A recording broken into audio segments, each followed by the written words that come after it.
Hi friends, welcome to my channel Sairam competitive exams. ఇంకా channel ఎవరైనా subscribe చేసుకోవచ్చు, subscribe చేసుకోండి, లైక్ చేయండి, షేర్ చేయండి. 1202 మంది టీచర్లు మిగిలిపోయారు. వీరి సర్దుబాటుకు కసరత్తు. రాష్ట్రంలో ఉపాధ్యాయుల బదిలీలు పదోన్నతులు ముగిశాక 1202 మంది మిగులుగా తేలారు.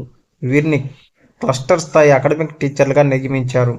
గతంలో మిగిలిపోయిన టీచర్లను డిఈఓలు పూల్లో ఉంచగా ఈసారి పాఠశాల విద్యాశాఖ క్లస్టర్ స్థాయి అకాడమిక్ టీచర్ల విధానాన్ని తీసుకొచ్చింది.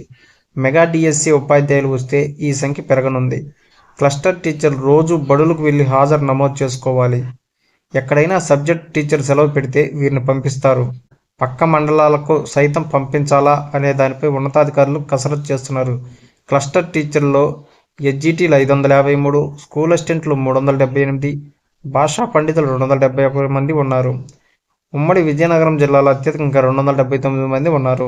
ఉమ్మడి తూర్పుగోదావరి, ప్రకాశం, కర్నూలు జిల్లాల్లో క్లస్టర్ టీచర్లే లేరు. వాయిదా పడిన డిఎస్సి పరీక్షలో హాల్ టికెట్ నేడు విడుదల. ఏకాంధ్ర కార్యక్రమం కారణంగా వాయిదా పడిన మెగా డిఎస్సి పరీక్షలకు సంబంధించిన హాల్ టికెట్ను బుధవారం నుంచి వెబ్సైట్లో అందుబాటులో ఉంచినట్టు కన్వీనర్ తెలిపారు. ఈ నెల 20, 21 తేదీలో నిర్వహించాల్సిన పరీక్షలను జూలై 1, 2 తేదీలకు వాయిదా వేశారు.